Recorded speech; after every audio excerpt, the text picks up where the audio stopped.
আল্লাহ সুবহানাহু ওয়া তাআলা এই আয়াতে কারিমার মধ্যে বলেছে যে বান্দা তোমাকে কত সুন্দর করে আমি তৈরি করেছি, তোমার দেহে কত রকম আমি জিনিস দিয়েছি, কত দামি জিনিস দিয়েছি, সেই দামি জিনিসগুলো তোমরা মূল্যায়ন করলে না।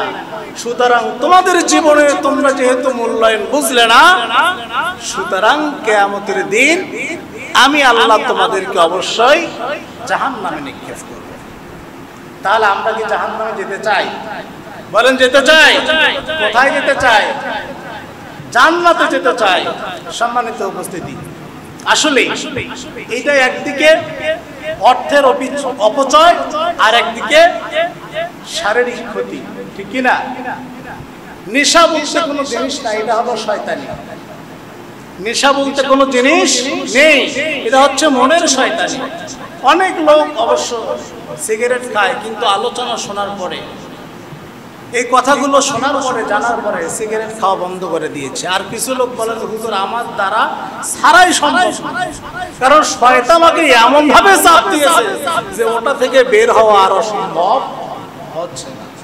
সম্মানিত উপস্থিতি, এই জন্য বিশেষ করে আমরা যারা সিগারেট খাই আল্লাহর কাছে দোয়া করব এই সিগারেট খাওয়া থেকে যেন আমরা ফিরে আসতে পারি। তাছাড়া যদি আপনি সিগারেট খেয়ে সালাদে দাঁড়ান, আপনার সালাদ হবে না, কারণ আপনার মুখে গন্ধ, কাপড়ে গন্ধ, শরীরে গন্ধ, গন্ধযুক্ত পোশাক পরিচ্ছদ পরে কখনো সালাদ কবুল হবে না। মসজিদে আসার 5 নম্বর আদব হলো মসজিদে এসে আদবের সহিত চুপ থাকা, নীরবতা পালন করা। আমরা অনেক লোক আছি যে মসজিদে এসে হয়তো নামাজের 10 মিনিট বা 15 মিনিট বাকি আছে, আমরা বিভিন্ন আলাপ আলোচনা করি। কেউ বা ব্যবসার কথা বলে, কেউ বা কৃষি জমিতে কাজকর্ম কথা বলে, পরামর্শ নেয়। একটা জিনিস মাথায় রাখবেন, আপনি রাতের বেলা ঘুমানোর আগে যেই কাজগুলো করেন, যেই চিন্তা ভাবনাগুলো করেন, অধিকাংশ সময় আপনার স্বপ্নের মধ্যে কিন্তু ওইগুলোই দেখি, ঠিক কিনা?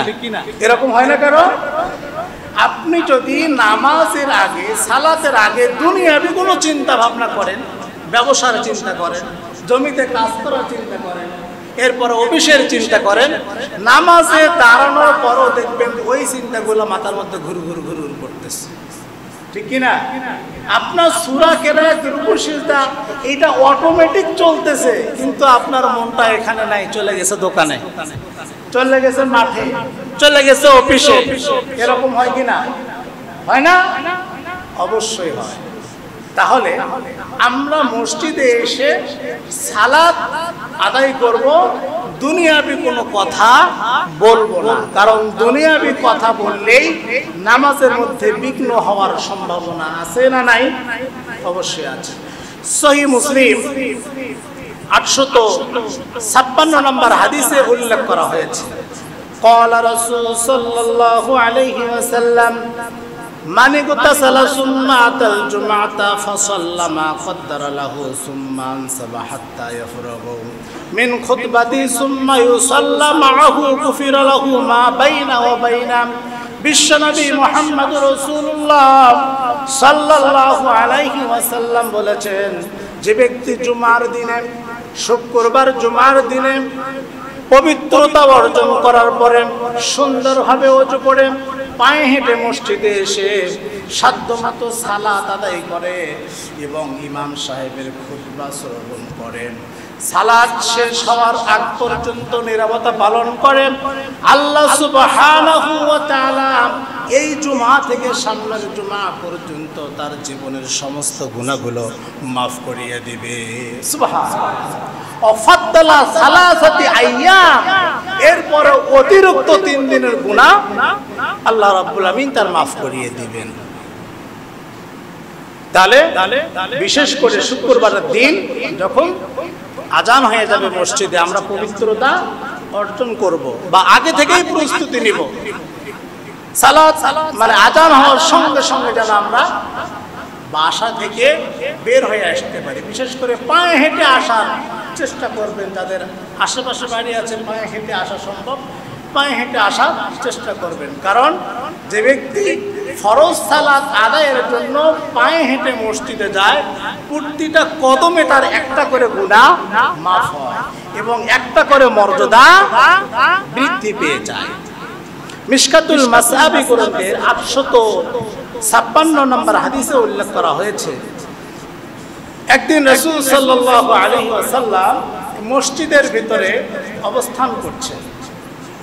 এমন তো অবস্থায় কিছু লোক কোরআন তেলাওয়াত করছেন আর কিছু লোক সালাত আদায় করছেন। তখন রাসূল সাল্লাল্লাহু আলাইহি ওয়াসাল্লাম বললেন, যখন কোনো ব্যক্তি সালাতে দাঁড়ায় সে যেন আল্লাহর সঙ্গে কথা বলে। সুতরাং যে ব্যক্তিরা সালাত আদায় করছে, তোমরা কোরআন তেলাওয়াত করে কোরআন তেলাওয়াতের সাউন্ড বেশি করে আল্লাহর সঙ্গে আলাপচারিতায় তোমরা ডিস্টার্ব করিও না। কথা বুঝতে পেরেছেন? যেখানে রাসূল সাল্লাল্লাহু আলাইহি সাল্লাম একজন সালাত আদায়কারী ব্যক্তির পাশে জোরে কোরআন তেলাওয়াত করতে নিষেধ করলেন, সেখানে কি দুনিয়াবি কথা বলার কোনো সুযোগ আছে? বলেন আছে? এরকম কাজ আমরা তো করি না। করি কি? পাশে একজন সালাত আদায় করতেছে, আমরা দিব্যি গল্প করি। এটা আদবের খিলাফ, এটা করা যাবে না। মসজিদে আসবেন, চুপচাপ থাকবেন, জিকির আজকার করবেন, সালাত আদায় করবেন, কোনো দুনিয়াবি কথাবার্তা বলা যাবে না। মসজিদে আসার 6 নম্বর আদব হলো আজান শোনা মাত্র মসজিদে গমন করা। আজান যখন হয়ে যাবে তখন কি করতে হবে? মসজিদে গমন করতে হবে। সূরা জুমার 9 নম্বর আয়াতে উল্লেখ করা হয়েছে, ইয়া আইয়ুহাল্লাযীনা আমানু ইযা নুদিয়া লিস-সালাতি মিন ইয়াউমিল জুমআহ ফাসআউ ইলা যিকরিল্লাহি ওয়া যারুল বাই' যালিকুম খায়রুল লাকুম ইন কুনতুম তা'লামুন।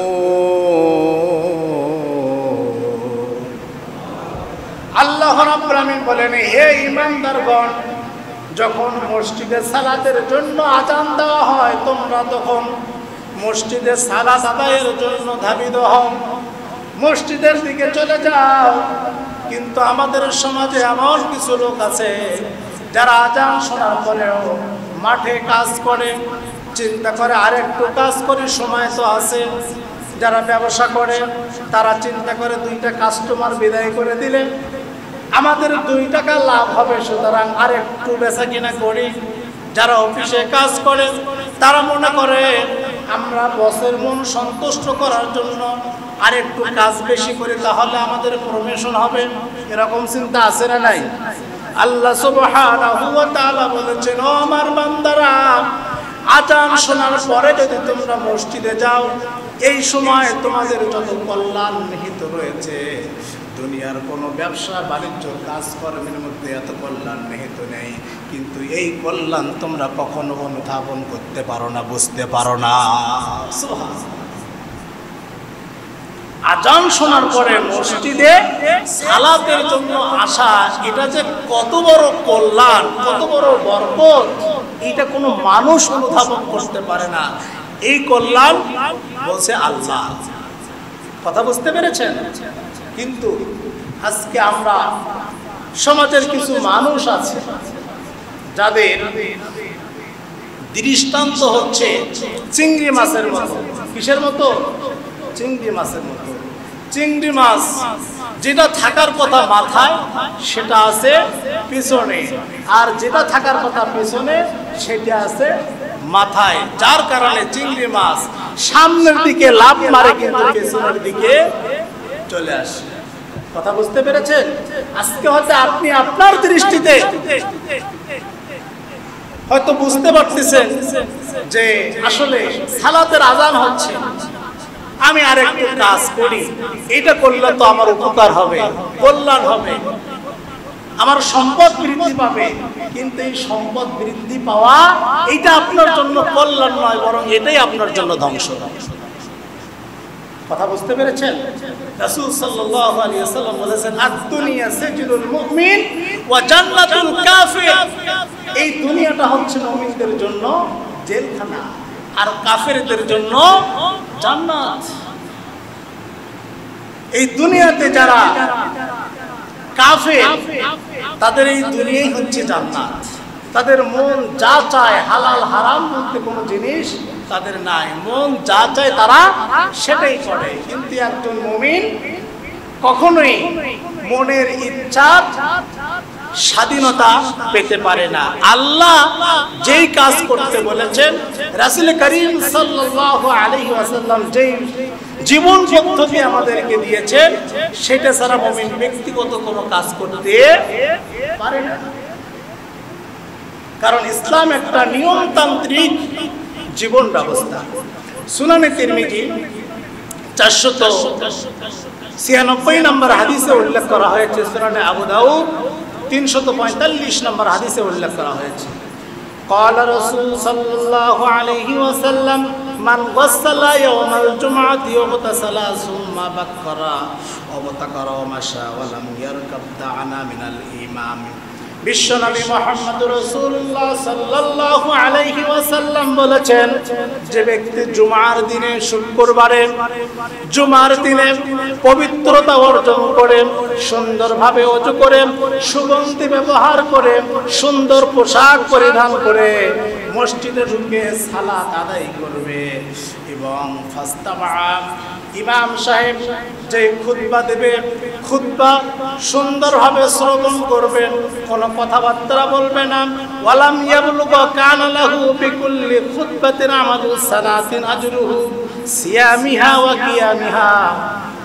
1 বছর আল্লাহ সুবহানাহু ওয়া তাআলা তার আমলনামায় 1 বছর সিয়াম এবং কিয়াম আদায়ের সব তার আমলনামায় লিপিবদ্ধ করিয়ে দিবে। একটা বছর সারা দিন সিয়াম রাখলে যত সব, 1 বছর সারা রাত সালাত আদায় করলে যত সব। একজন ব্যক্তি যদি জুমার দিনে আযান হওয়ার সঙ্গে সঙ্গে পবিত্রতা অর্জন করে, সুন্দরভাবে ওযু করে, সুন্দর পোশাক পরিধান করে, সুগন্ধি ব্যবহার করে ইমাম সাহেবের নিকটবর্তী এসে খুতবা শ্রবণ করে, সালাত আদায় করে, আল্লাহ সুবহানাহু ওয়া তাআলা তার আমলনামায় 1 বছর সিয়াম এবং কিয়াম রাখার সব তার আমলনামায় লিপিবদ্ধ করিয়ে দেবে। এটা কি সোজা কথা? এটা সোজা কথা না। আমরা অধিকাংশ মানুষ শুক্রবারের দিনে, অধিকাংশ বললে ভুল হবে, যা কিছু সংখ্যক মানুষ আমরা শুক্রবারে সালাত আদায় করি শুধু দায় সারার জন্য। কি করার জন্য? সবার পরে মসজিদে আসবে, সবার আগে মসজিদ থেকে বের হয়ে যাবে। আমি একটা ভিডিও শর্ট ফিল্মে দেখছিলাম, এটা কোরআন হাদিসের কোনো কথা না, এমনিতে এক্সাম্পল দেওয়ার ক্ষেত্রে বলছি। একজন ব্যক্তি পীর সাহেবের কাছে গিয়েছে, যা বলছে যে হুজুর আমি একটা বিপদে পড়েছি, এখন কি করা যায়? তখন ওই পীর সাহেব বলছে, তুমি 3 জন শয়তানকে ভাত খাওয়াবে। কয়জন শয়তান? 3 শয়তানকে ভাত খাওয়াবে। এই ব্যক্তি শয়তান খুঁজতে খুঁজতে হয় না, শয়তান কই পায়? পরে যা বলছে যে হুজুর আমি তো শয়তান খুঁজে পাই না। তখন পীর সাহেব ডাক দিয়ে বলছে, শয়তান খুঁজে পাও না, তুমি শুক্রবারের দিনে মসজিদের বাহিরে গিয়ে দাঁড়াবে, দেখবে যে কোন 3 জন ব্যক্তি সবার পরে ঢোকে আর কোন 3 জন ব্যক্তি সবার আগে বের হয়। এই 3 জন ব্যক্তিকে ভাত খাওয়াবে, এরাই হলো মূল শয়তান। এইটা কোরআন হাদিসের কথা না হলেও অনেকটাই মিল আছে। কারণ অনেক মানুষ এই মসজিদে আসলে তাদের শরীরে জ্বালা পোড়া করে, কখন মসজিদ থেকে বের হয়ে যায়, কখন মসজিদ থেকে বের হয়ে যায়, আছে না নাই? আসলে বাহির থেকে এরা শয়তান বাহিরে রেখে ভেতরে আসে, শয়তান ওখান থেকে রিমোট কন্ট্রোল করে, তাড়াতাড়ি মসজিদ থেকে বের হয়, তাড়াতাড়ি মসজিদ থেকে বের হয়। এই জন্য কিছু লোক আছে, ইমাম সাহেব একটু রুকু সেজদা দেরি করলে,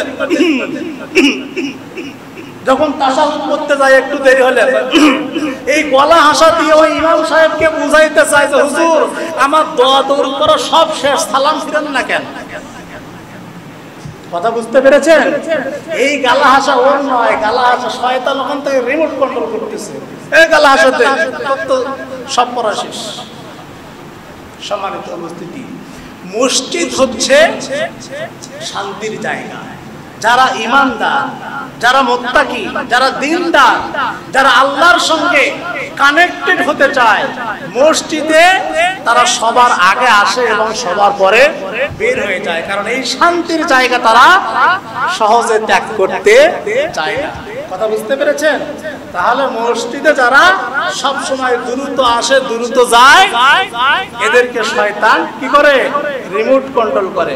সুতরাং মসজিদের 6 নাম্বার আদব হচ্ছে আমরা আজান হওয়ার সঙ্গে সঙ্গে কি করব?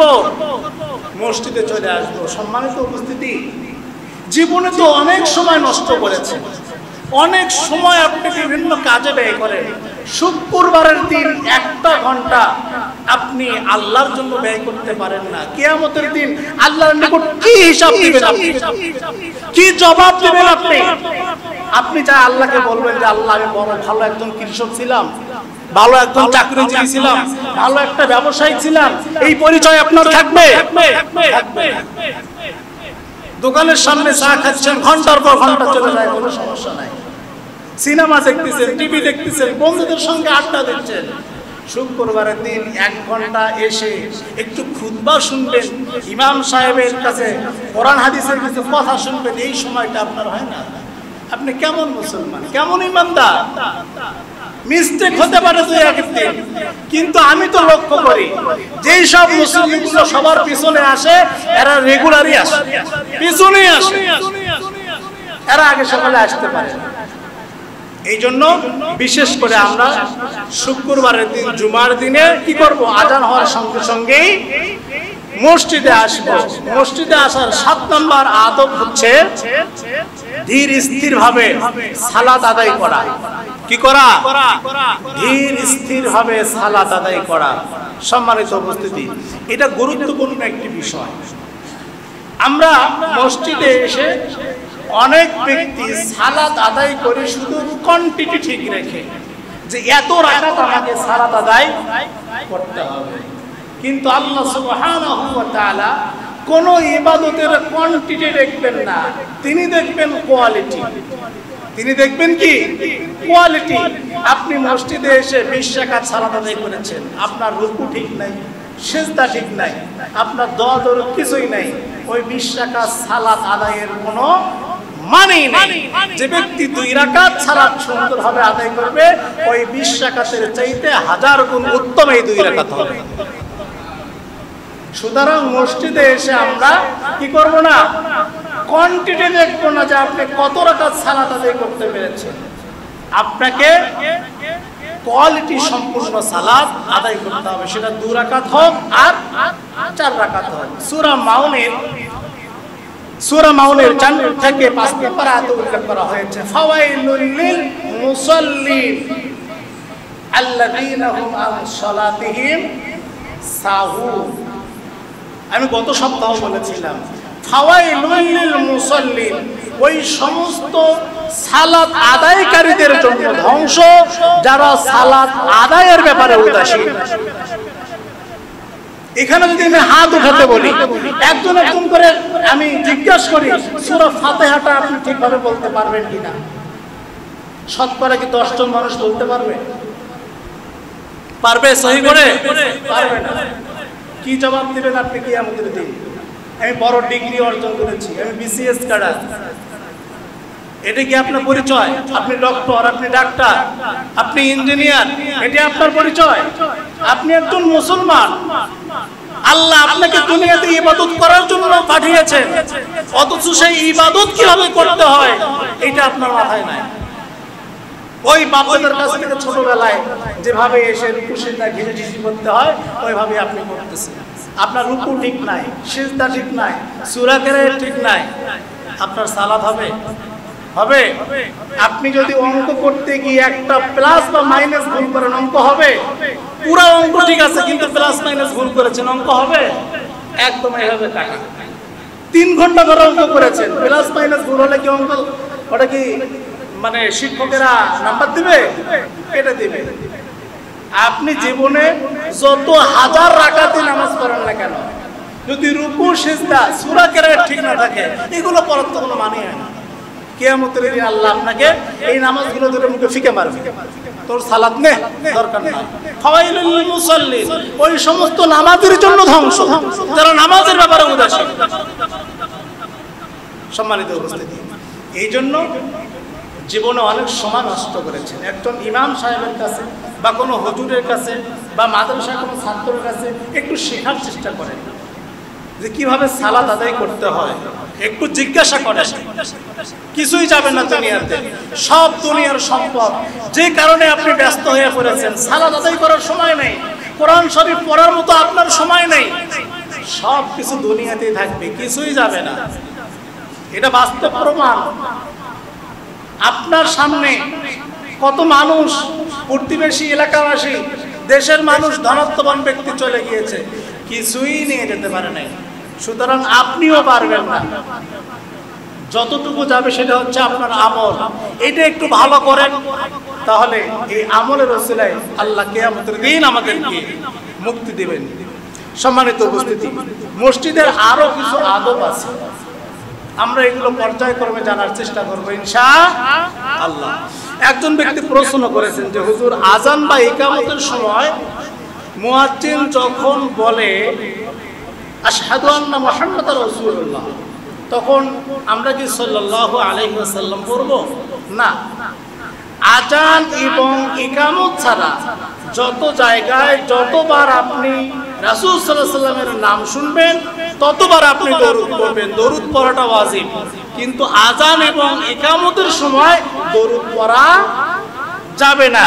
সুনানে আন-নাসাই 3673 নম্বর হাদিসে উল্লেখ করা হয়েছে, ইযা সামিতুমুন নিদা ফাকুলু মিসলা মা ইয়াকুলুল মুয়াজ্জিন। রাসূল সাল্লাল্লাহু আলাইহি ওয়াসাল্লাম বলেন, যখন মুয়াজ্জিন সালাতের জন্য আজান দেয় অথবা ইকামত দেয়, তোমরা যা শুনবে উত্তরে তাই বলবে। কথা বুঝতে পেরেছেন? অনেক মানুষ দেখবেন যে যখন আশহাদু আন্না মুহাম্মাদার রাসূলুল্লাহ বলে, তখন এইভাবে ফু দিয়ে এই চোখে বসে আছে না নাই? এটা করা বেদাত, এটা করা যাবে না।